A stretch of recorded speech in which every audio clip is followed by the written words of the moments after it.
2021. This is a special meeting of the Springfield City Council. Madam Clerk, can you please go ahead and call the roll?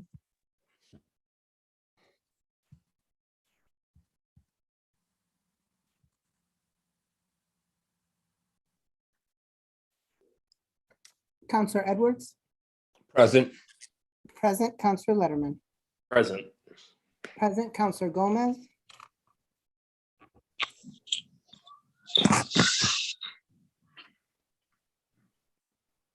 Counselor Gomez.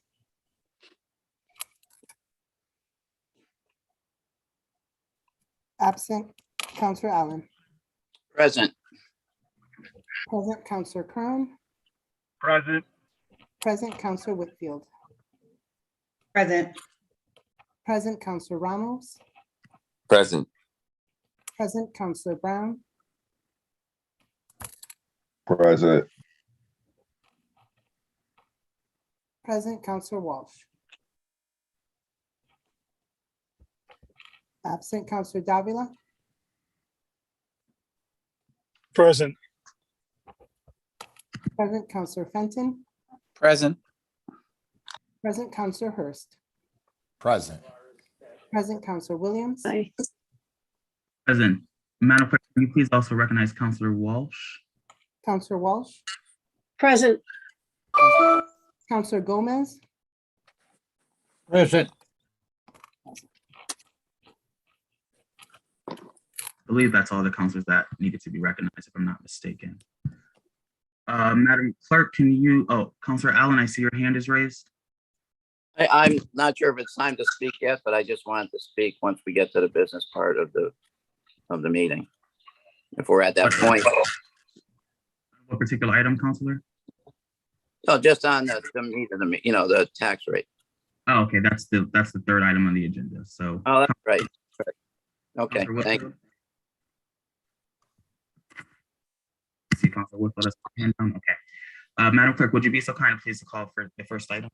The first item is a transfer from FY21 certified free cash to the FY22 estimated revenues in the amount of $2,500,000. All right, is there anyone present to speak to this? If so, please state your name and address for the record. Thank you, Mr. President. TJ Plant Capital for the city of Springfield.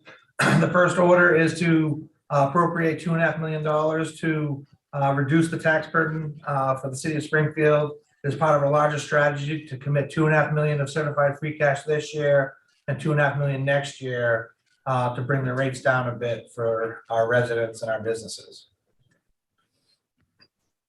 Thank you, TJ. Do any councilors have questions or comments? Councilor Wood. I don't have a question, but I do have a comment. While it's admirable, laudable, whatever you want to call it, that the mayor wants to use 2.5 million of free cash to reduce the tax rate, it brings the average tax bill still down to $216. I did propose increasing that amount to 5 million over the next 2 years. So 5 million FY 22 and 5 million FY 23. And I'm asking CAFO, was that even a discussion or up for consideration?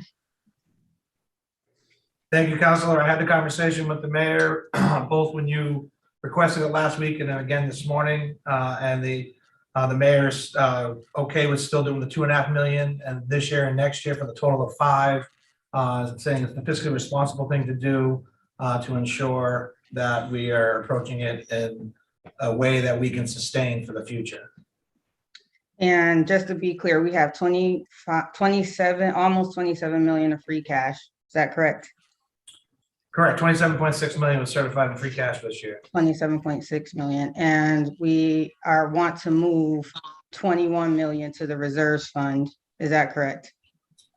Well, we need to make sure we're covering against the 12 million or so that we use of ARPA one-time revenue. We're not going to go there with that, because from our last conversation, we were told that as far as revenue is concerned, we are trending better than we ever have in the past before. And so our revenue numbers is up.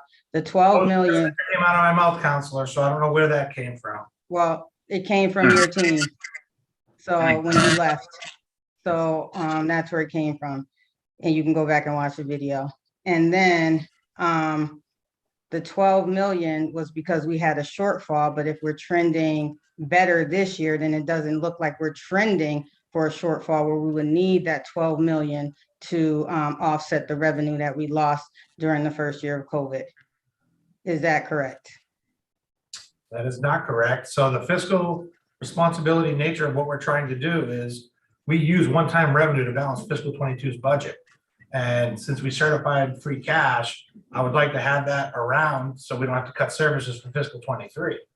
That was the approach. So you're saying that we use one-time revenue and we're gonna need that again going forward. Is that what's trending right now? Right this second, I have not done the expenditure report for 3 months into the year or the revenue. How report. about one of your coworkers that has? Pat Burns.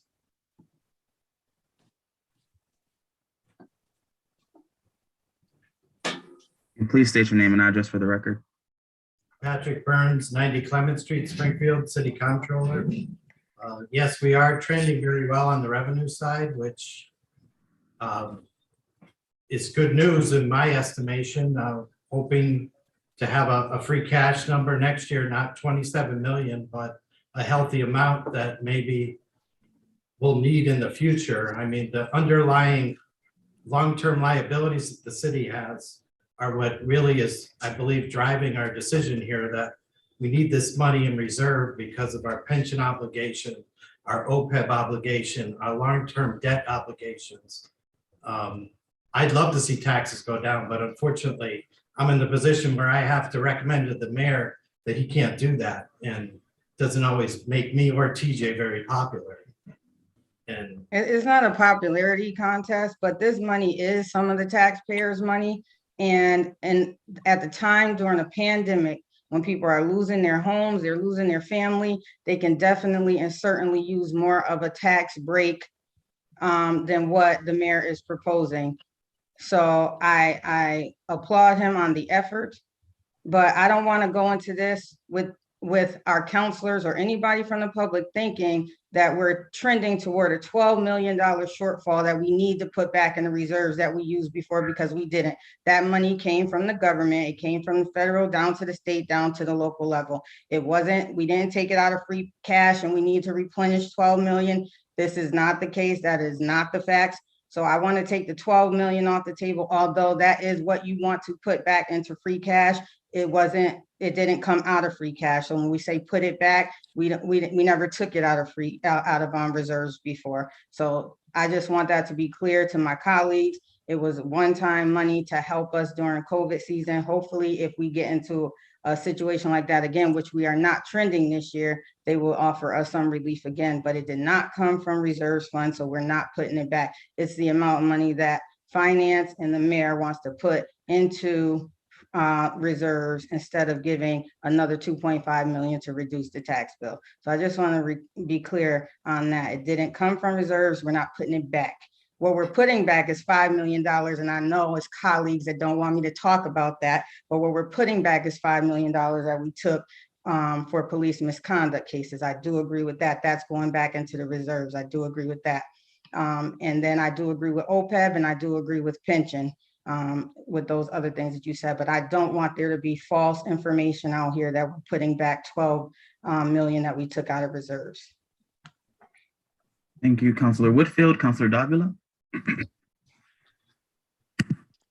Thank you, Mr. President. I believe before go on, did Councilor Allen have his hand before me? I want to be No, I defer. Thank you, thank you, Mr. President.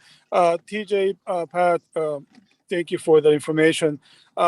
Two questions. One, can you tell me the $2.5 million, what does that translate into a dollar amount for the average payer in the city? If you have that data. It's about $62.50 reduction in the average single family tax bill. Gotcha. Okay. Now, either TJ or Pat, I see that the mayor is recommending 2.5 this year and 2.5 next year. So my question is, why then not put the entire $5 million for this year and next year we go back to normal so that we can give a bigger break to the people now. So when we were sitting in the mayor's office going through his recommendation, all the experts were, the old adage is, if you put 5 million in now and 0 next year, your tax bill is going to go down, but it's going to have a huge spike next year. And we wanted to avoid against that spike. So we committed to 2.5 million this year and 2.5 million next year to kind of minimize that roller coaster ride on the tax bill, if you will. I understand the question, but I don't see it, TJ. If we still run the risk of having a tax hike next year, well, I understand that. What I'm saying is if you drop it down to say 175 and there's no money available next year to reduce the rate, it may go up, $250 or $300 next year. So what we're trying to do is stabilize the tax rate and base to the extent that we can. That's why it's over multiple fiscal years. all right. Thank you, TJ. Thank you, Mr. President. Thank you, Pat. Thank you, Councilor Davila. Councilor Walsh, followed by Councilor Gomez. Okay, I want to make sure I wasn't muted. Thank you, Mr. President. Well, after listening to Nancy Creed from the chamber in our public meeting and listening to Councilor Whitfield at the beginning of our city council meeting, I just want to make sure that we're offering as much relief as possible because our homeowners are hurting. And Nancy, your presentation seemed to me that businesses are hurting more than they ever had. So I want to offer as much relief as possible. And I am not opposed to raising the amount of money that we're going to take from free cash to do that. I don't know what other councilors are going to suggest, but maybe 2.5 isn't enough. At the same time, we want to make sure that we're fair to homeowners and businesses, but are we doing enough? And I'm not clear on that. So I'm going to wait and see if there are any other recommendations for the tax factor. Thank you, Councilor Walsh. Councilor Gomez. Thank you, Council President. I want to say that I do support Councilor Whitfield's suggestion, and I base this in me giving services out in the community, and many residents, especially veterans, coming to me where they're losing their properties because what they have gone through and in the situations of jobs versus more tax dollars in other situations like the gas and electricity also going up on them.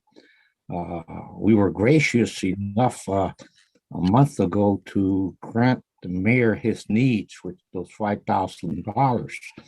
Now, I have learned there's some monies that the council could use for next year, the CPA funding. If we can bring this to committee next year, and there's some monies there probably that can be used to offset those $5 million that the mayor, the $5 million that we're asking also for next year.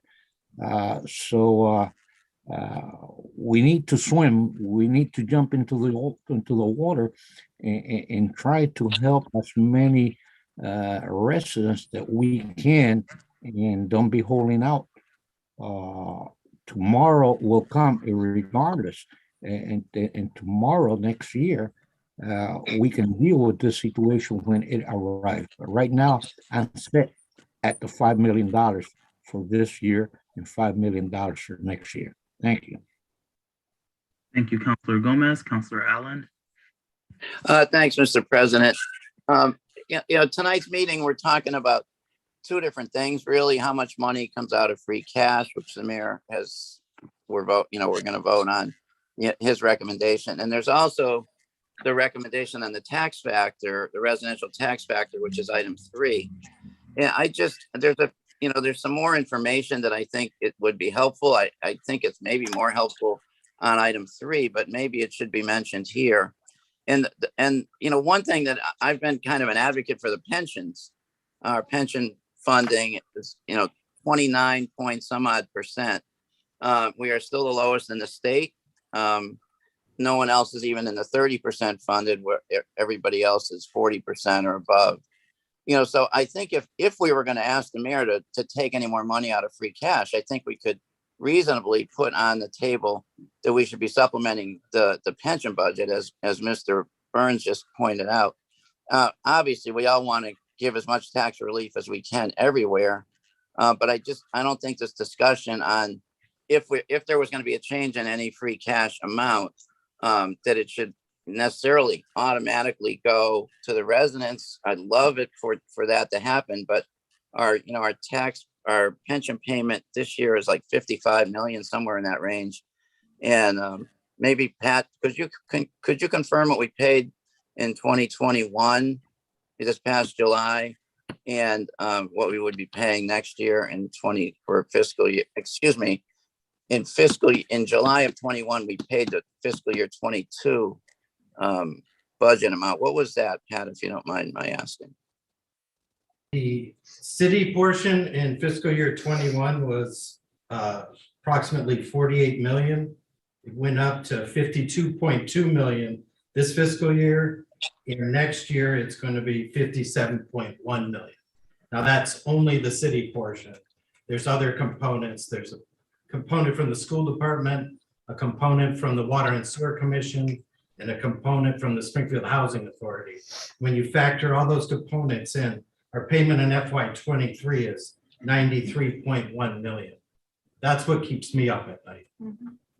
Yeah. So, I'm not lobbying for that. It's just that if we're going to have a discussion about the use of free cash, we have to remember that in 2 years, it's going from 48 million to 57 million, just the city portion, not to mention the other three contributors to that. And none of this money at this point is going to that. I think the financial team's been great about making these payments, but they were 30 million a couple of years ago. And now they're 52 million. So arguably we could say, let's put money if we've got money, let's put it into the pension here, where we have freedom to do. You can't put any of the ARPA money or anything in the pension. This one's our money. So I think you could argue, and I'm not trying to have that discussion, but since we're talking about it and everybody wants to give more relief to the taxpayers, I think we need to at least remember that we're going to be paying $5 million when we do the budget in a few months. It'll be $5 million more for the pension payment next year than it was in this current fiscal year. That is sobering, and Pat said it keeps them up at night. There's one other piece of info that I think is important, and it's something I learned about today from Councilor Letterman, and talked to Patrick about it and to TJ about it, and it has to do with how much relief we give to the residents. I believe last year, Patrick, maybe you could verify this for Patrick Greenhow on this one. That last year we took 23 cents off the residential rate, and we left the corporate rate, the commercial rate level. So all the relief we gave current fiscal year, or a year ago at this time, we took 23 cents off. Could you confirm that, Patrick? And could you also talk about this gap? Not the gap we've always talked about, the one that, the businesses owe, 25%, but they pay 40%. That's the gap we've always talked about. But there's another more serious gap, not that that's not serious, but that could have a big impact on our residents. And I'm asking Patrick or TJ, whomever, if you could, address what we did last year on the rates, and also could you explain this gap thing that we were talking about today? Point of interest, Mr. President, are we talking about the tax factor or free cash right now? We're talking about free cash, councilors, but other folks have woven in the comments for the factor as well. I didn't hear anybody else talk about the tax factor when we talked about free cash so far. This is the first time I've heard about the tax factor. And that is item number 3, isn't it? Because we were talking about moving free cash right now. Yes, we're talking about free cash. Councilor Allen, I am happy to answer that. I'm going to proceed with the response because I think that other questions have also alluded to the tax factor. So I'm going to proceed with that. Thank you. Sure. Thank you, Councilor Allen. Yes, so we did have a fairly substantial reduction in the tax rate last year. So it was $19.53 in fiscal 20. And in fiscal 21, it was $18.90 for the commercial rate. So that's a reduction in 63 cents. The commercial rate did stay the same. So the 39.23 for fiscal 20 and fiscal 21. And that is having an effect on the shift. So that is essentially what the tax burden that is borne by each class. So in this case, because we're a split rate community, we can take some of the levy from the residential and move it over to the commercial property. There is a maximum cap on that that is set by state law. And so the maximum shift would be 1.75. And our shift has been increasing each year. So even under the proposed rate, it is also increasing slightly again for fiscal 21 to 22. We're trying to be sort of strategic about it and sort of mitigate the increase in the shift as best we can. As we get closer to the shift, then the residential average increase will be a little more substantial than we're seeing now, or B, we could have a pretty heavy commercial rate that would be over $40. Neither scenario is very good, but the product that is coming from the fact that the residential market is appreciating so much faster than the commercial market.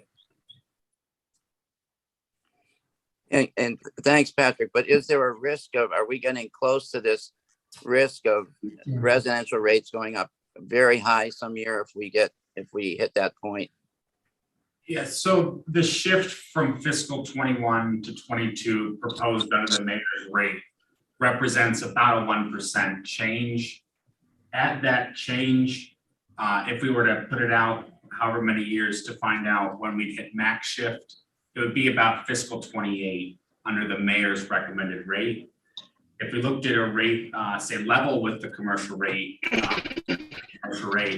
we'd be looking at more like fiscal 25 when we hit that max shift. And what's the impact of that max shift? That would not allow the burden to be absorbed by the commercial anymore. So it would be the doomsday scenario of taxes going up hundreds and hundreds of dollars beyond and without any control. We wouldn't have control over it. Part of the way the average single family bill is staying lower is because more of the levies being shifted onto the commercial.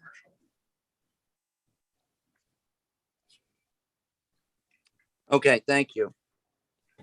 Thank you, Councilor Allen. Councilor Whitfield, I know you've spoken on this issue before. If you don't mind, I want to just go to Councilor Hurst, Letterman, Ramos, and circle back.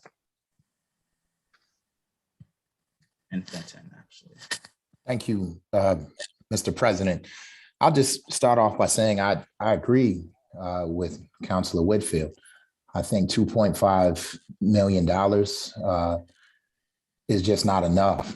I think we need more. I think we also need to be extremely transparent with our residents. The tax bills are going up, and that's a problem. Whether it's going up $210 or $260, I think one of the problems that we have is, we start talking about the tax rate and decreasing the residential factor, but what gets lost upon people right now until they receive their bill is that the tax bill is going to increase by close to $200 on average. I would argue that the other issue, and I think I've been very clear with this, is that 2.5 million might be enough if it was spread out equitably as opposed to equally across the board. And I think there has to be a system put in place, which we talked about last year, that doesn't make whatever it is that we use to sort of offset the tax burden to our residents. It has to make it equitable. And we need to ensure that those individuals who are struggling as a result of COVID and just struggling in general, our seniors and those who are on a fixed income actually benefit, and in some cases don't have their tax bills raised at all to the extent possible. While we know that there are some that might be able to bear the burden, there are some who just can't. And if we're seeing a significant influx or increase one-time revenue as a result of COVID, we need to be conscientious of those same individuals who are impacted by COVID the most. And unless we're going to put in the work to do that, then I just don't see how folks are going to be well with the $2.5 million. I don't see how it's going to have the impact that I think the administration wants. And then the last thing I'll say is it would be nice if the conversation was a back and forth conversation regarding what made sense in terms of whether it's 2.5 million, whether it's 5 million, whether it goes to what it is that Councilor Allen spoke about beforehand. It seems to me that there needed to be more of a discussion prior to now, and there hasn't been. So I would certainly encourage, the president and the mayor, maybe to have those dialogues back and forth with the city council before we have to vote. Thank you, Mr. President. Thank you, Councilor Hurst, Councilor Letterman, followed by Councilor Ramos. Thank you very much, Mr. President. And this is always an important meeting, but it's never an easy meeting. And I have some real concerns long-term for when we are going to be in this meeting and in our budget meetings over the next 5 years relative to a couple of points.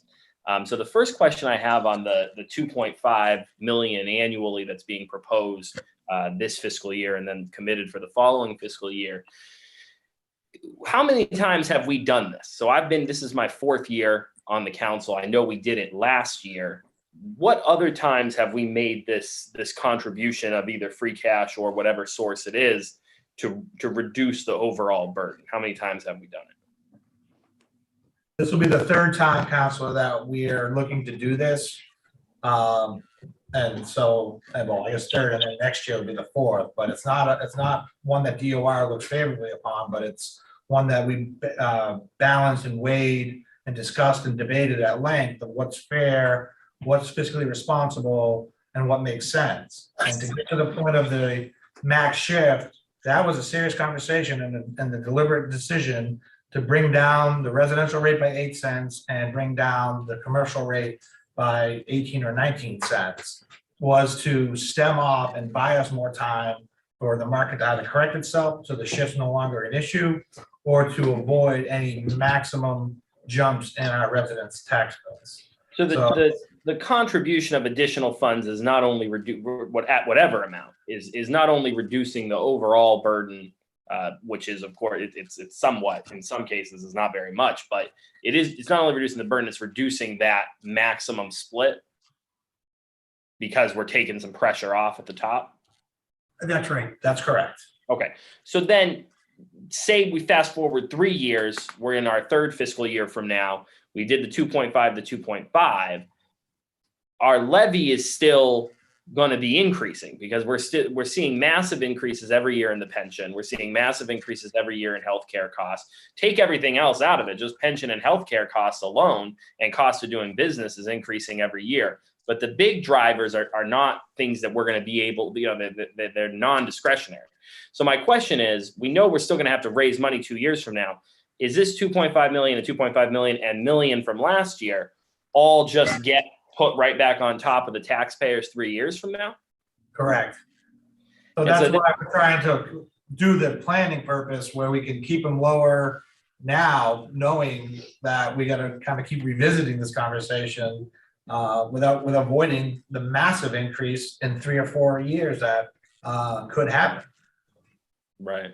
And this is not a challenge that's unique to Springfield, but I think it begs the larger question about equity across the state, where you have, massive concentrations of wealth in different parts of the state where, they're just not facing these same types of challenges that we are. And meanwhile, our residents are seeing the increase in contribution to the pension, the increase in contribution on healthcare. And that's why we need that leadership at the state and federal level, in my opinion, to knock that back. But still, the situation falls to us to manage it here on the ground. That's why I make that, I say jokingly sometimes at events, and I get a interesting reaction sometimes from folks. I say it's trickled down. When it's time for us to speak, I say it's trickled down to the Springfield City Council, where the real work happens. But that's what we're doing right here, is how do we manage the impact to residents from these massively increasing costs and balancing our commitment and responsibility also to the business community. So, my concern with the total amount, I'm supportive of the relief. And I'm not necessarily against seeing some additional funds if the administration is willing to commit it. But I want us to have a plan for how we implement, or how we go back in 2 years. What is the plan to make sure that people aren't hit massively? And the second thing I'll say is, and it's sort of relevant more to number 3, but it's all related, is last year we also had a discussion, and we had this discussion in Councilor Whitfield's committee, and I appreciated them bringing it up, about the relief that does exist right now for those that are in the most dire circumstances, whether they have a mortgage or whether they have a property that they own. But if their income has been significantly impacted, or they haven't seen a rise in income, they are eligible for housing assistance through the state. And even if they don't have a mortgage, if the tax bill is the burden, it is eligible. I want a policy in the collector's office and a policy at City Hall that people are made aware of those programs, and whatever has to happen. Once again, we have to commit to doing that in the coming year, because for those that are in the most dire circumstances, this is a temporary relief that is available, and I want to make sure it's actually reaching people. Thank you, Councilor Letterman. Councilor Ramos, followed by Councilor Fenton.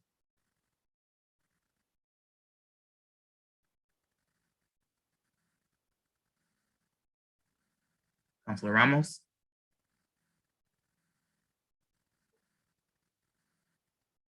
Right, we'll move to Councilor Fenton. Thank you, Mr. President. TJ, this appropriation of 2.5 million has a direct impact on the rates based on the amount of the levy that we would have to raise. Is that right? That is correct. So if we didn't, per million is about $25 for the average tax rate per million. but if we didn't, I guess what I'm asking in another way is, if we didn't approve this 2.5 for some reason, that would change the rate options, wouldn't it? Correct. The average increase would be 270-ish, 278-ish if we did not have this money on the table to reduce. So I think that's important to understand, because it sort of sets the stage for the importance of this discussion relative to the rates that we're going to approve in some form, likely later tonight. I have a different take than the one that's been shared by most of my colleagues so far tonight. I think that strategically, when you compare us to the rest of the Commonwealth, we fare very well in terms of the average property tax bill for single homeowners, and really across almost all other sectors when you compare the bills to other areas of the Commonwealth. And I've been intimately plugged into this issue since 2010 and first getting elected, at a time when we had a higher business tax rate than the one we have today, and we had a residential tax rate of over $20 per thousand. So we've done a great job of getting those rates reduced. And we've also done a great job comparatively to other cities and towns across Massachusetts in reducing our average bills compared to the rest of the Commonwealth. And let me just, for my colleagues, I want to give some numbers that I'm pulling from the DOR database here, which, by the way, is really terrific. If anybody from DOR is listening, this data is incredible. So in 2010, Springfield ranked 291st out of the 351 in terms of the average tax bills for single family homeowners. And so that meant that we were some of the lowest bills in the state, but we were still higher than a lot of our other comparable communities, specifically Pittsfield. We had higher rates than Pittsfield. We had higher rates than North Adams. We had higher rates than, not rates, excuse me, higher average bills than Chicopee and Lawrence and others. And so, and Adams and Fall River. And so there were at least a half a dozen comparable communities where Springfield had higher average bills for single family homeowners than those places. Fast forward to today, last year we were not 291st, but we were 311. And based on the data that's available from DOR, the only other city in the Commonwealth that has lower average bills for single family homeowners is the city of North Adams.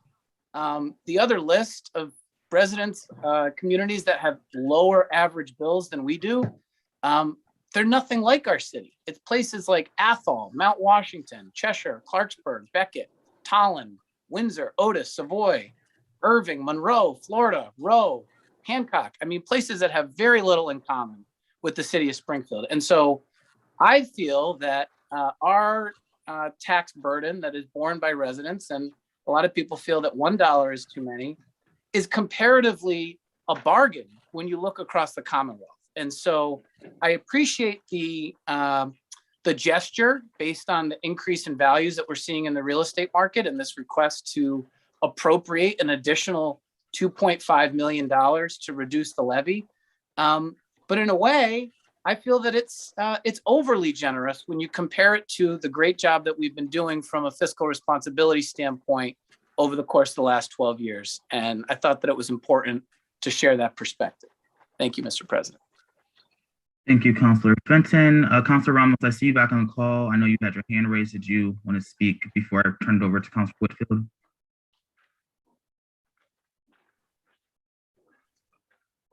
Something might be wrong with the audio. Councilor Whitfield, followed by Councilor Davila. Thank you, Mr. President. And I do want to thank my colleagues for their input and their feedback. It's definitely something to think about. However, this year is not like the last 10 years or 9 years. We're in a pandemic. It might be like last year, but it's definitely not like 2010.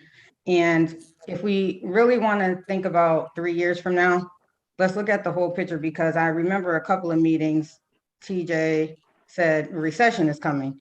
So is the value going to increase or decrease? So we don't really know. But I know right now we need the relief. And I remember a chart that Councilor Fenton put up last year that talked about how over the years the tax bills has increased. And so I went back and I looked at the chart, and from the past 5 years, the average bill has increased $618 already. So we're going to add another $216 to the already $618 over the past 5 years. Get him, Tracy. Whoa, whoa, whoa, excuse me. Wait a minute. Excuse me, I'm Mr. sorry. Lopez. Thank you, though. Completely Appreciate inappropriate. that. No, and if we did do the 5 million, I definitely will see the benefit of keeping the tax factors the same as the mayor proposed, because I definitely want to see the business community succeed. And I agree with Nancy and everything that she said. There's a lot of burden on the business community. I'm part of the business community, and other folks on here have small businesses as well. So I definitely could agree with the tax factor. However, I cannot agree with adding another $216 to already $618. And I'm gonna make it personal just because I was told not to. I have parents that are on a fixed income, and the property tax bill is increasing more than their income is each year. And that's not fair to them. And they're longtime residents of the city of Springfield. My whole life I've lived here, and I'm going on close to, one of them golden years. But they've been paying taxes to this community for a long time. Free cash is part of their money. Why wouldn't we want to do better and give it back to them? Why wouldn't we want to do that? That makes no sense to me. Yeah, we can look to the future. We can say, oh, in 3 years this could happen, but we just don't know. We don't know. We can be in a recession in 3 years, and then the values are going to decrease. They can decrease over the next 3 years. And so all the talk about 3 years, and yeah, I understand if you're looking at it from one lens, but if you look at it from the flip lens or the reverse lens, because we know once we get into a place like we are right now, as far as values going up, a recession is going to happen. We just don't know when. So that means the property values will decrease. I'm also not opposed to putting more money into the pension. I would love to put more money into the pension. So the 12 million that we're proposing that we never took from the reserves in the first place, hey, take half of it, take 6 million, put it toward the pension. Take the other 6 and put it into the reserves.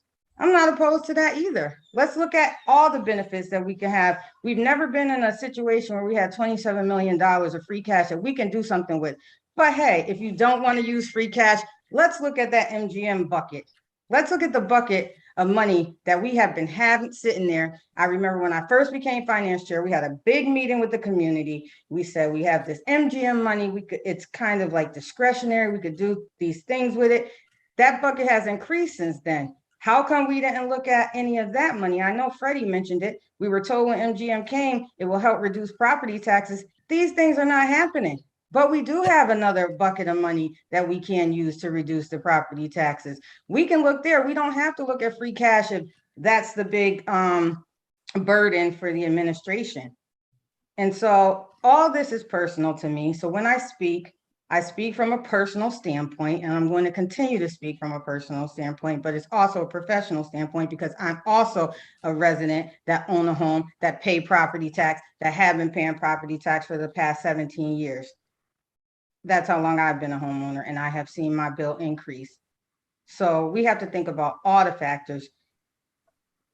We've already increased the bill by $618. We're going to add another $216 to burden our residents in the time of the pandemic. Is not fair to the community. I'm not going to say that, but at the appropriate time, I would like to propose transferring $5 million of free cash to reduce the tax bill.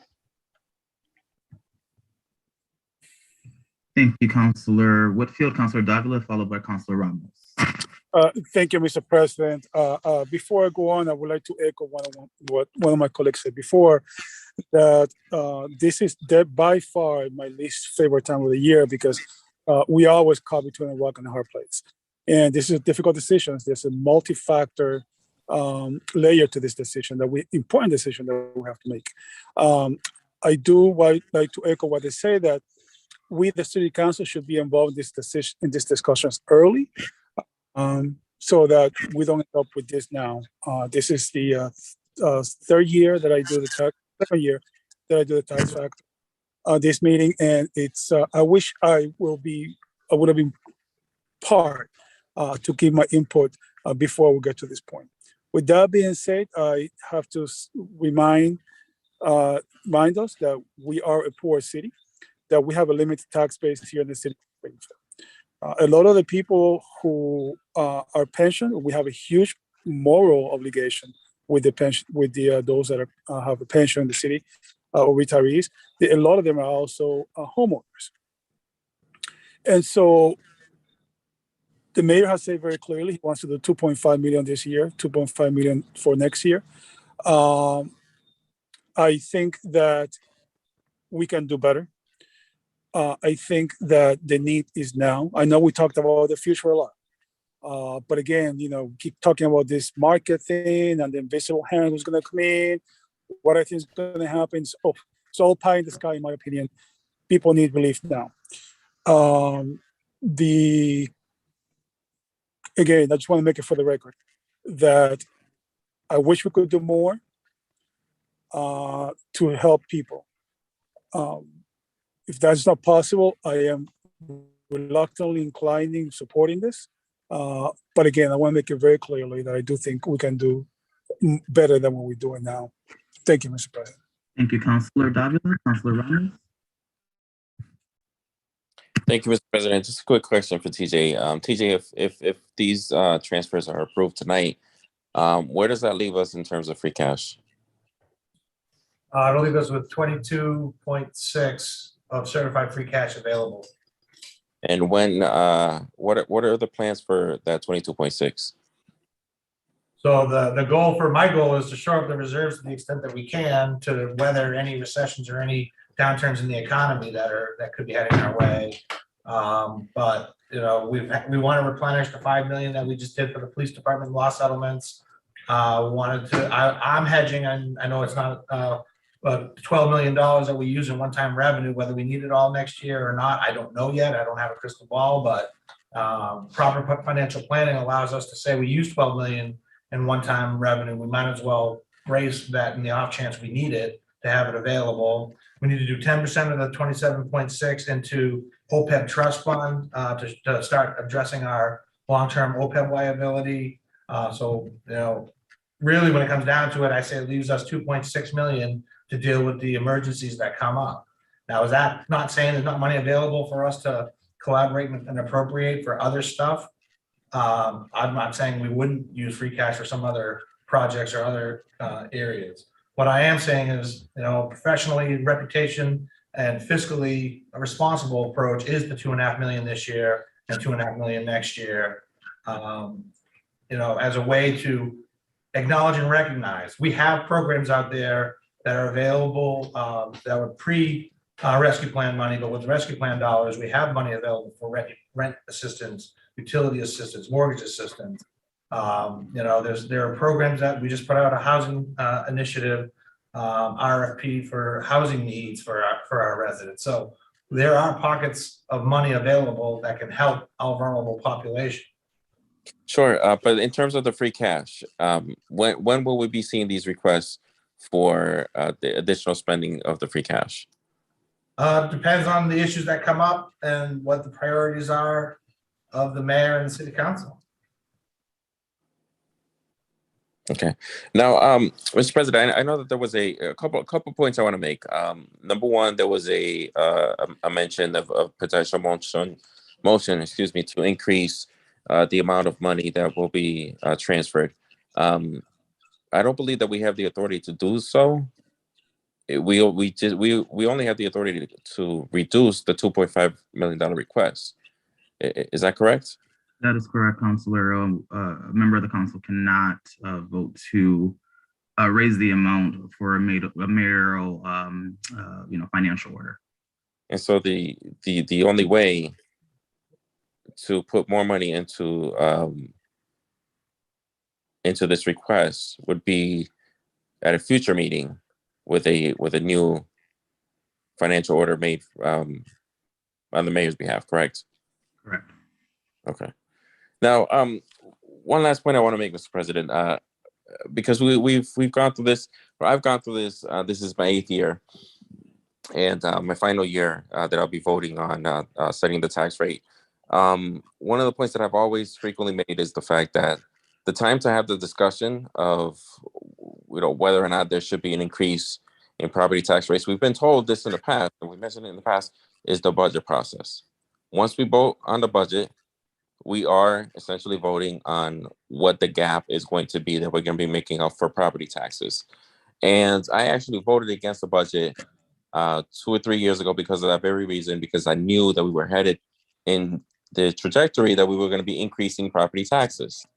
That's the time to have this discussion. I hope that my colleagues keep this in mind moving forward, because each time that we vote on a budget in June, we are essentially setting and voting for that gap that we're going to be voting on 6 months later in December. So it's very important to keep that in mind,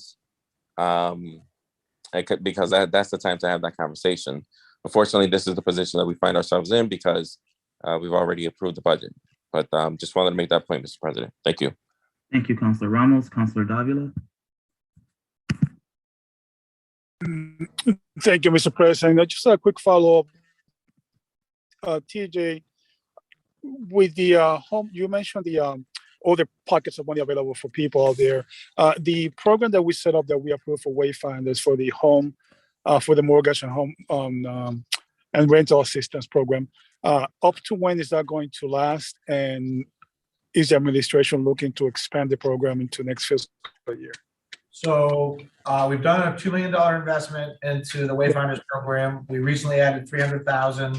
That's available until December 31st.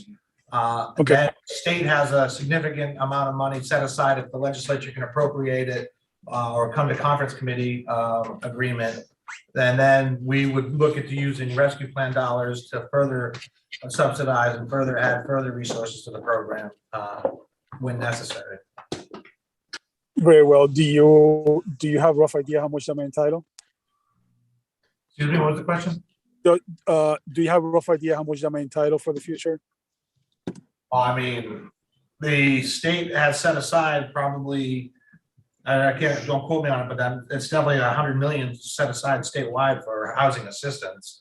I haven't looked at the Senate version, I looked at the House version recently, but it's significant money available for this exact purpose. Right. So is the city going to put money into that pocket besides what the state give us? We absolutely are ready to, if the need's there and the state's not stepping up, we absolutely are ready to do so. The reason I asked TJ is because I think this is important into this transfer and tax factor. So are you saying that if the state gives us money, the city is not going to pitch into this pocket of money? So in terms of maximizing our resources, if the state is giving wayfinders, say it's another 2 million, we will let them spend the 2 million. And then if they need our resources after that, we will pitch in our resources to keep the program going to help the residents. We were advised by the A&F Secretariat that is the best way to go on this issue. The issue is that formal sessions ended before conference committee could finish their work on the rescue plan dollars. Right. TJ, I fully understand the take. I get it. I get it. I'm very concerned. We have spoken of the recession coming in the future. We don't know when that is. Like you said a little while ago, you have a crystal ball, and I get that part. I realize that we have to be responsible. Again, as I said before, I just respectfully disagree. I guess I would have seen a better, stronger commitment. Again, if it was me, I would have done more, but this is where we are. And so with that being said, again, I re-emphasize I'm reluctantly looking to leaning to support this, but, you know, we can do better. With that, Mr. President, thank you. Thank you, Councilor Davila, Councilor Whitfield, and then followed by Councilor Allen.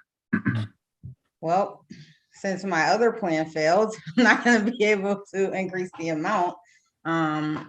I guess we're going to have to support the transfer, but I am going to ask TJ if I'm thinking back on what Councilor Hirsch said, and is there a way that we could use MGM money to equitably help folks that really going to struggle with their property tax bill? Can we look at, you know, the MGM money I'm talking about, right, TJ?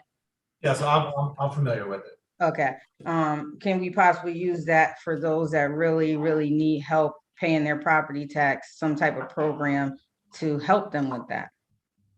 If some of the other programs that we already have in place, if they don't qualify for a senior discount, or if they don't qualify for whatever other programs the assessor office has. Is that something we can look into? I am absolutely committed to looking into and seeing if there's a way or a program. So we did start looking into Councilor Hirsch's request about equitably reducing the tax burden. However, it would take a state law change or a home rule petition to do that. But I would gladly look into an MGM revenue source dedicated to helping those. And I'll defer to Eddie when the time's right, but I'll have to look to see what the revenue is allowed for. But that's something I'll gladly take a look at. I definitely appreciate that, TJ. I know that you do the best you can, and you know, definitely do try.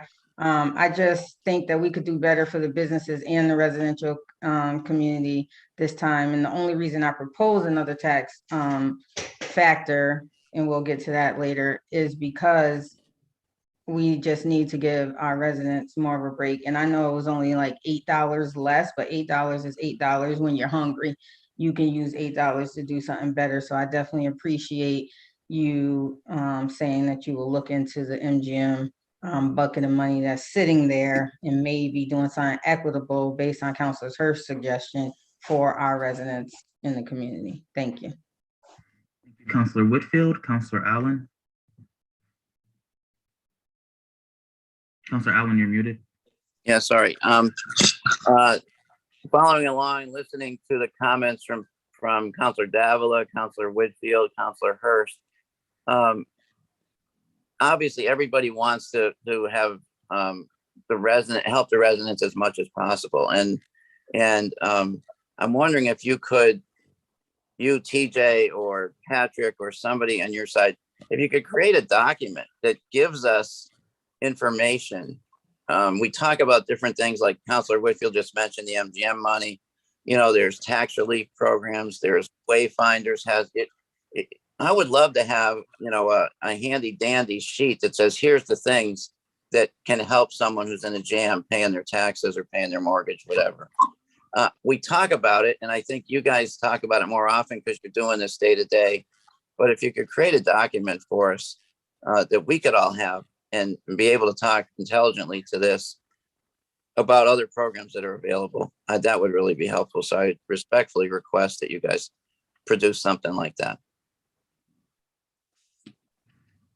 Counselor, yeah, we could pull together something that will kind of paint a picture for all the counselors like you're suggesting. Thank you. Thank you, Counselor Allen. Counselor Hurst. Thank you. And just to piggyback off Counselor Allen's point, which I think also stems from what Counselor Letterman said, which I think is absolutely critical. It's not just enough to have the sheet and just for us to have the sheet because we're only going to interact with so many people. What I think ought to happen is that we need to ensure that every single homeowner in the city of Springfield knows exactly what they can do with respect to relief if they're having hardships. And it's no different than the ARPA funding and all of the RFPs that are out now. If people don't know about them, they can't take advantage of them. And so I know there's supposed to be some robust marketing plan for the ARPA funds, but I ain't seen it yet. Excuse my ain't. I ain't seen it. And maybe it's coming. But similar to all of these relief options that are out there, both at the city and state level, taxpayers need to know about it. And there needs to be a system in place so that they can take advantage of it. And then as it relates to the 2.5 million and it being spread equitably, I just haven't been able to think through how it can happen. But I know there's a way in which we can utilize that money outside of a home rule petition and have a program where folks who need it the most can benefit from it. But, you know, obviously we're at the point where we're at right now, and maybe that's something for next year. Thank you, Counselor Hurst. Counselor Walsh. Thank you, Mr. President. So just to be clear, the first issue that we're voting on is free cash. Is that correct? Correct. The first and second. Okay. So the 2.5 million that the mayor has suggested for relief for businesses and homeowners, does that depend on how much free cash we allocate? Is there a connection? No, the 2.5 is the amount that we felt comfortable using of certified free cash, both this year and next year, for a total of 5 million. Okay, and is that related to taxpayer relief? I think that's my question. What my question really is, for those of us like myself who'd like to see more relief, if we vote for the 2.5, does that close the door on more relief for businesses and taxpayers? Yes, that would close the door for this fiscal year with setting it aside on the tax recap sheet as available to reduce the taxes. But yes, so that'll close the door on that. What it doesn't close the door is all the other programs that exist. And Councilor Hurst, I hear you about getting out marketing and getting out information. You know, that's something that we have to figure out the best way to get information into the appropriate hands. But for the tax rate setting process, yes, it closes the door for that. Yeah, well, I think that's an excellent suggestion. I mean, obviously, if people don't know there's relief somewhere, then they're not going to take advantage of it. So, I mean, I don't see much of an option here if we wanted to have more tax relief. Is it an all or nothing scenario tonight? I mean, So I do not have any authority from the mayor to authorize any changes to the $2.5 million in free cash. okay, well, I think it should be more. So, what if so TJ, if this doesn't pass, what happens? We will get a new rate sheet out that will increase taxes by average of $278 instead of 260. Okay, yeah, and it's, not only is it difficult times, it's extremely unusually difficult. I mean, I've never had, the pandemic, a new variant, these are extraordinary circumstances we are faced with. So I really think we should have an extraordinary solution to the burden of taxes for residents and business owners. Councilor Walsh, Councilor Davila, Whitfield. Thank you, Mr. President. TJ, question for you. So we're going to be using $5 million, excuse me, 2.5 this year, 2.5 next year. And I realize that that's what you say many, many times in this meeting, that's not only your personal opinion, it's what the team and the mayor feels comfortable with. I understand that.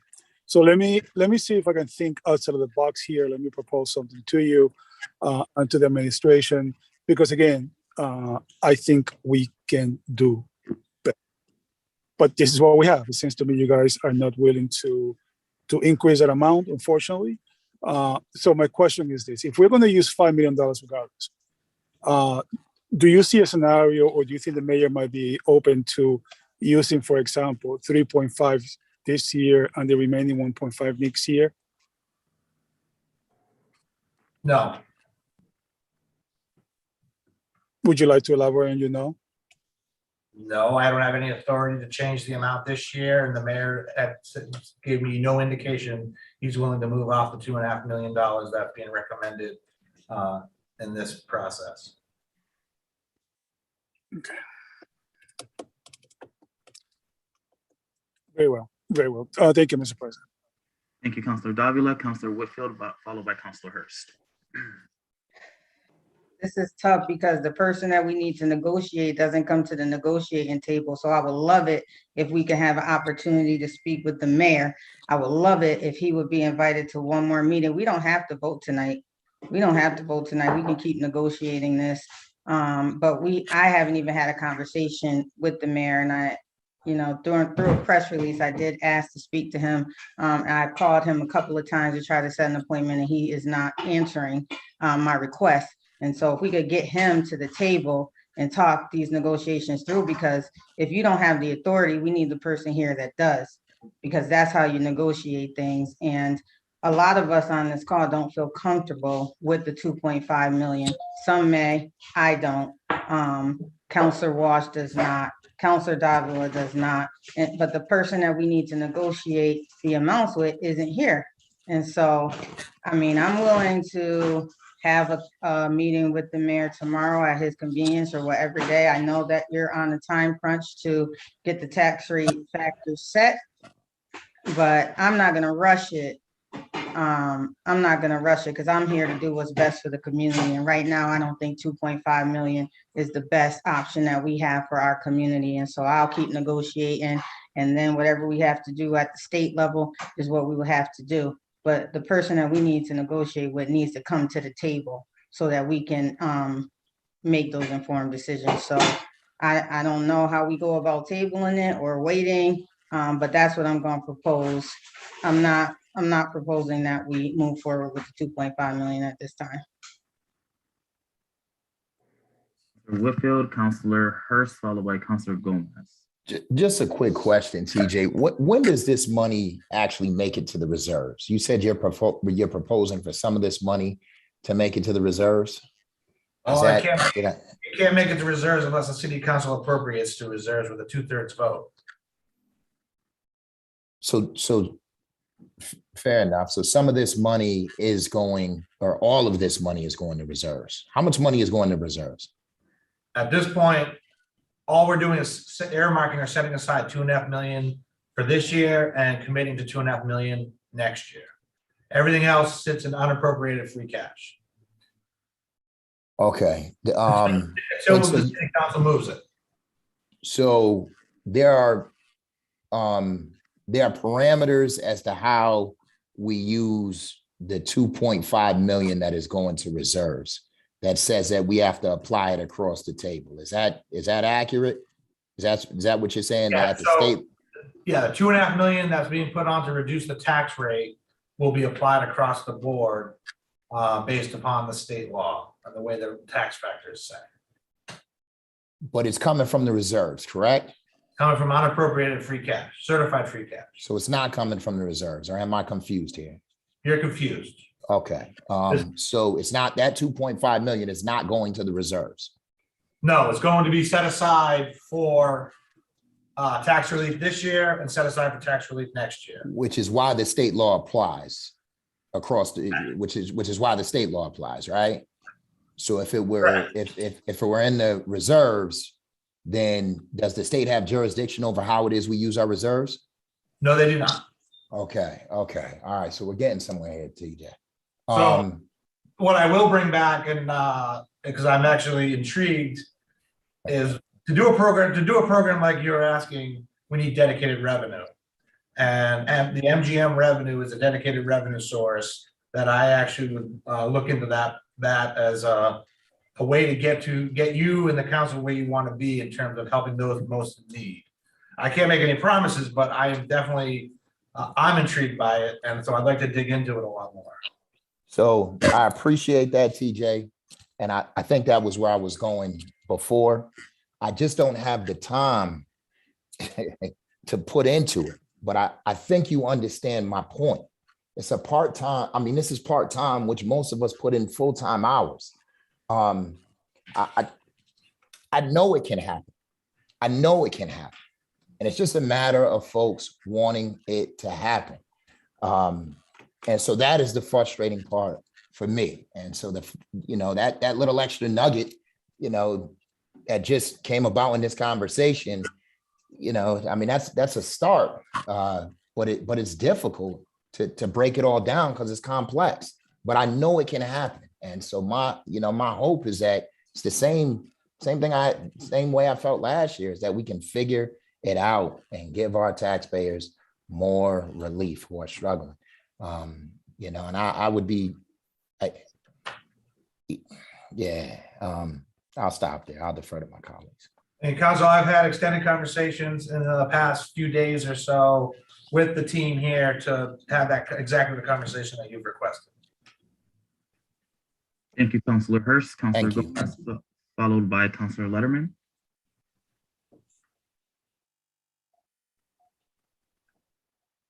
Thank you, Mr. President. TJ, we have between today and tomorrow to resolve this issue and take a vote. That's true? That is correct. It's been scheduled, I believe, for tomorrow and possibly Wednesday as well. Just tomorrow at this point, and then we'd have to notice proper 48 hours notice to reconvene if we need to. Right. How far back this negotiation started with your group and the mayor? So we've had internal conversations with the mayor as early as, when do we start? End of October? Yeah. Towards the end of October, when DOR certified our values. And then we started having the conversation about what makes sense in terms of how much free cash to put on the table to reduce the tax burden. Okay, so now in 2 days, you come to us with no authority, but the one that the mayor has given you to present this issue to us. And here we are with our backs against the wall and not able to do nothing about it, just to talk about it and plan for next year. And for what I see, this is a next year event that has been happening for years and years. Why come we don't get engaged with you with you guys beforehand so we can advise and find this other routes where we, the city council, can have some input. Instead, in 2 days now, we're here fighting, and there's not a darn thing that we can do about it. Either vote it down. If we vote it down today, we have to come back tomorrow, and tomorrow we're gonna have to vote it anyhow, without no input or effect to the decision, because you have no authority.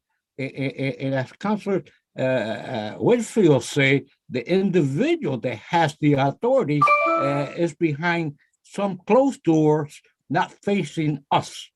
And I have an issue with that. Sending somebody else to do his work and not facing us as elected officials.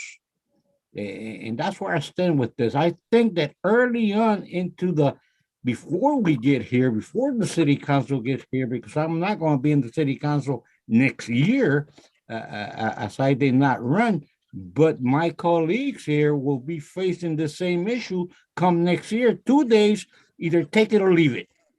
But they're going to have to take a vote with whatever the mayor wants. That's not fair to the city council, and it's not fair to our residents in Springfield. Thank you. Thank you, Councilor Gomez. Councilor Davila, Councilor Ramos, followed by Councilor Davila. Mr. President, thank you. Just for the record, I do want to thank TJ, his team, and the mayor's administration for at least trying to address the issue. I do think that $2.5 million is a fair request, and I truly appreciate the effort. However, I do understand my colleagues' concerns in terms of the potential for adding more relief. So I just wanted to say for the record, Mr. President, we don't have to vote on this tonight. I remember voting on the tax to set the property tax rate my first few years in late December. And so there isn't, we're not required to vote tonight if we're not ready to vote tonight. You know, we just wanted to put that out there. If we want to keep discussions open and potentially reach a different agreement and continue that discussion with the mayor, that's an option. So I just wanted to put that out there, Mr. President. Thank you, Councilor Ramos. And can I please have someone from the administration describe the timeline that we're faced so we all are in the know about that? Sure. So the original plan was essentially to have a tax factor certified or voted on by City Council by Wednesday, December 3rd. And that day is picked because the Department of Revenue still needs to review all of the financial information and certify our tax rates. So all of that needs to happen before our internal departments can start generating tax bills, which it will take a few weeks in order to do that. And we send them off to a printer to have them printed, stuffed, and mailed. So really, the window is pretty narrow here at this point. Councilor Davila, followed by Councilor Walsh. Thank you, Mr. President. I was going to ask a question. So when is the absolute date here? When does the window close for us to achieve all our goals and for the bills to go on time? Well, internally, we had this Wednesday, as the date. And the reason why is because all of this information again has to go to the Department of Revenue for them to review and then certify our tax rates. So I don't know their specific timeline, obviously their busiest time of year as well. So we're going to be getting into a queue to have them review our tax rates. So that's why we had the 2 subcommittee meetings previous to this. And then tonight with one scheduled for tomorrow, in hopes that a tax factor would be voted on by City Council before December 3rd. I do understand that. I do recall, if I'm not mistaken, that we have a situation, maybe that was last before, where the Councilor Ramos said that we did that rate until in December. Until time, if I'm not mistaken, there was some adjustment. I don't know if the treasurer or the collector can speak to that. Council, I can speak to that. So years ago, due to early retirement and staffing issues at DOR, and some meetings that we had, we weren't able to come to an agreement. We ended up voting on a tax rate on December 31st. But the state changed the law to allow us to send the bills out for February 1st as opposed to January 1st. So we were able to avoid doing both bills on the May 1st billing. Is what we're trying to avoid when we send out the actual bills on January 1st and May 1st. Right, TJ, was that a one-time exception or the bills are going up by? It was a one-time exception that the legislature changed the law to allow us, every city and town that were in that position, because the state didn't certify values for the tax rate timely enough. You know, I hate, I get it. I understand everything you say. I hate the position that we're on. You know, we really feel we're really between a rock and a hard place. And I do not like the position that I'm in. You know, I want to get this done. I want to get this properly done. But I also want to give the best deal that we can, and the best benefit that we can give, and the best relief that we can give to the taxpayers. And the more I go on, the more irritated I get with this process. I don't like to do this kind of votes. I am sure I have all the confidence in your team.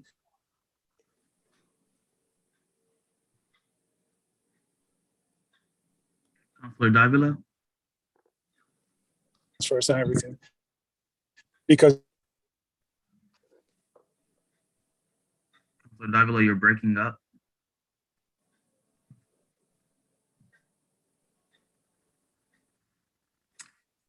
Councilor, we'll move on to you for the time being.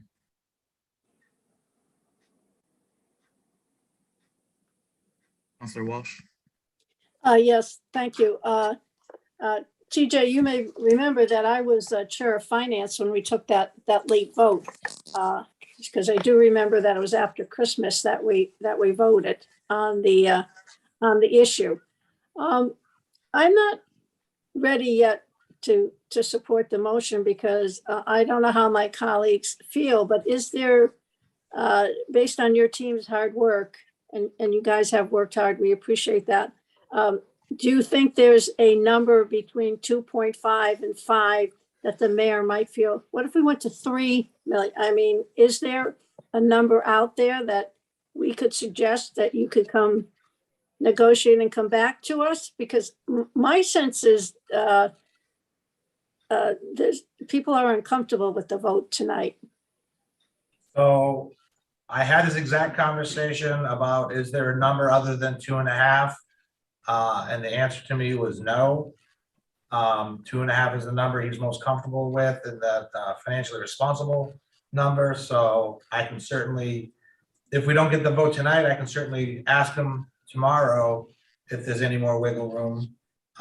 If it's to happen tomorrow, from what I understand, if there's a change, it would have to be done on a suspension of rules with a unanimous vote for the suspension of the rules. Yeah, well, I think we all would appreciate knowing that before we take this vote. Again, I'm happy to have the conversation. Like I said, we discussed it last week extensively. We discussed it again this morning extensively, and the answer was the same. It hasn't changed, but But was that based on the fact that you thought you had the votes? It was based on the fact that if they come back with a number other than 2.5, what's the answer? And the answer was 2.5.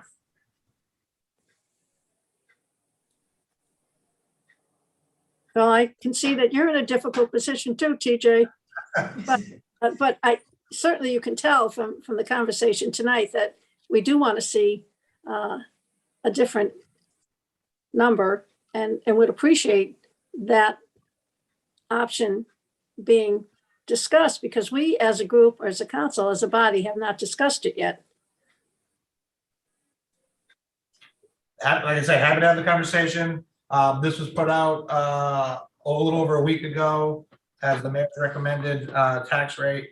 The hearing, we've had a few hearings through Councilor Whitfield's committee, And we're here now, so happy to, whatever questions you have tonight and any more information you need, let us It know. was Thanksgiving last week, you know. I do know. Just for the record, I didn't create this process. This is a byproduct of the state. So, So, so maybe Orlando, you can change it for us. Put the burden on you, Orlando. Thank you, Counselor Walsh. Counselor Whitfield. I'm gonna make a motion. But before I do, I just want to say, I don't want you to go back to the mayor. I want the mayor to come to the table so we can talk to him directly. Like, we need to be able to work together better than this, than to say I talked to him and he didn't budge. Let him say it to us. Let him say it to the community. Let him say it to the public, because that's who needs to hear that he doesn't want to budge directly from his mouth. Tell your residents that you don't want to do more in a time that you can. That's what I want to happen. But if it can't, please do what Councilor Walsh suggested and see if there's any other amount of relief that he will give. Because when you negotiate with the person that makes the decisions, not with the person that cannot. And so we would like to talk to the mayor directly. This is recorded. You don't have to go tell him, he can listen to it.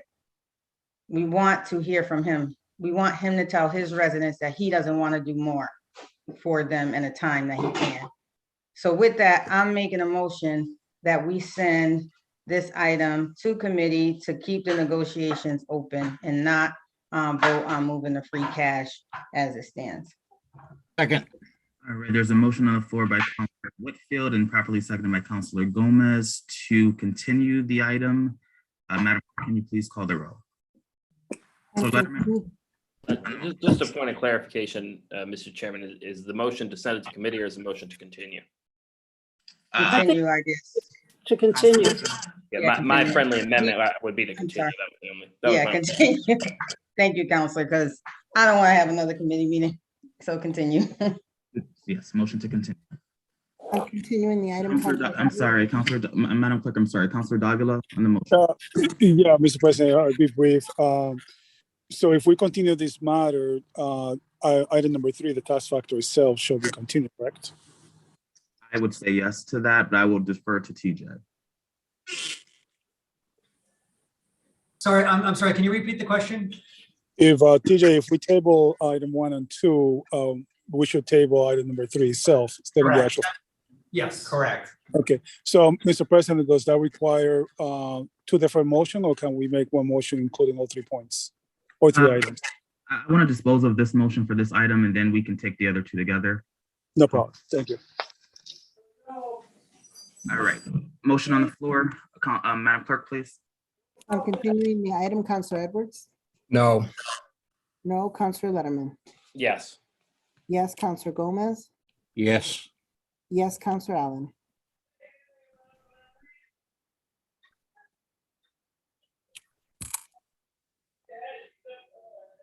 Counselor Allen, you're muted.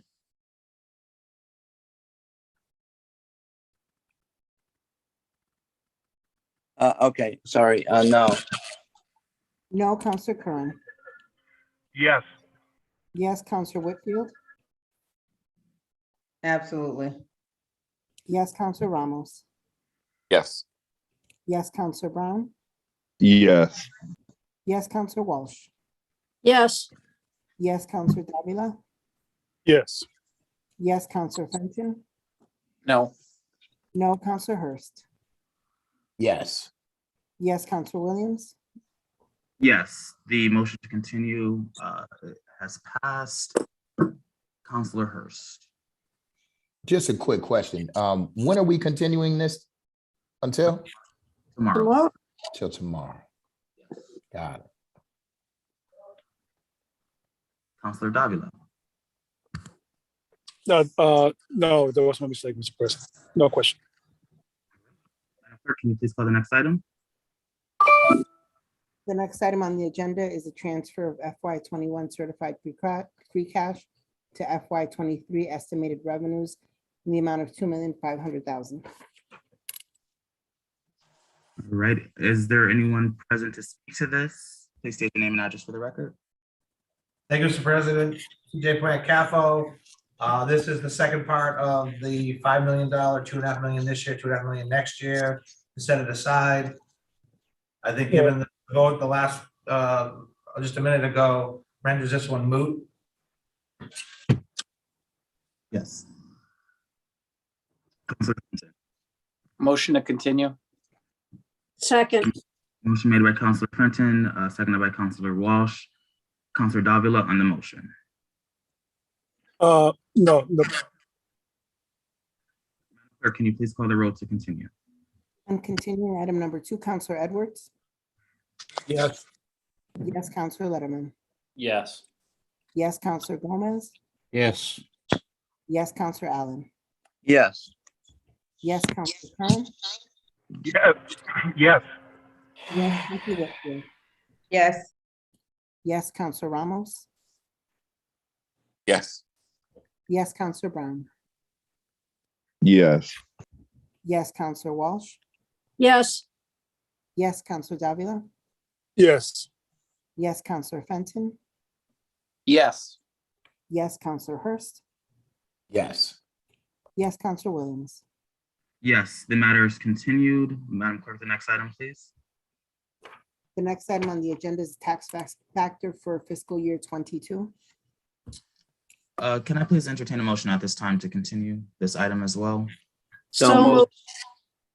Motion made by Counselor Allen, seconded by Counselor Walsh. Madam Clerk, can you please call the roll to continue? And continuing item number 3, Counselor Edwards.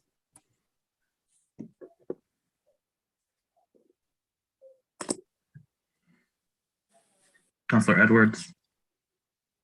yes, Yes, Counselor Letterman. Yes. Yes, Counselor Gomez. yes, Yes, Counselor Allen. Yes. Yes, Counselor Kern. yes, Yes, Counselor Whitfield. Yes. Yes, Counselor Ramos. Yes. Yes, Counselor Brown. yes, Yes, Counselor Walsh. Yes, Yes, Counselor Davila. yes, Yes, Counselor Fenton. Yes. Yes, Counselor Hurst. Yes. Yes, Counselor Williams. Yes, this item has also been continued. Madam Clerk, is there any further business before the council at this time? There is not. All right, councilors, thank you. There will be a meeting scheduled for tomorrow at 5:30 to continue these items. Councilor Letterman. Mr. President, thank you. I know the agenda is concluded. I just wanted to say we do have a COVID-19 response committee scheduled for 4:30. I'm gonna continue to hold that meeting because of, the recent news about the variant, but I'll make sure we wrap in time for the 5:30 meeting. good night, everybody. See you tomorrow. Thank you, Councilor Gomez. yes, thank you, Council President. I just wanted to thank every one of you for your concerns while I was in the hospital. I knew that every one of you had me in prayers, and I really appreciate your support and the way that you guys have been treating me. Thank you, and have a good night. Thank you, Councilor Gomez, and it's good to have you back. Good night, everyone. Good night, everybody. Good night.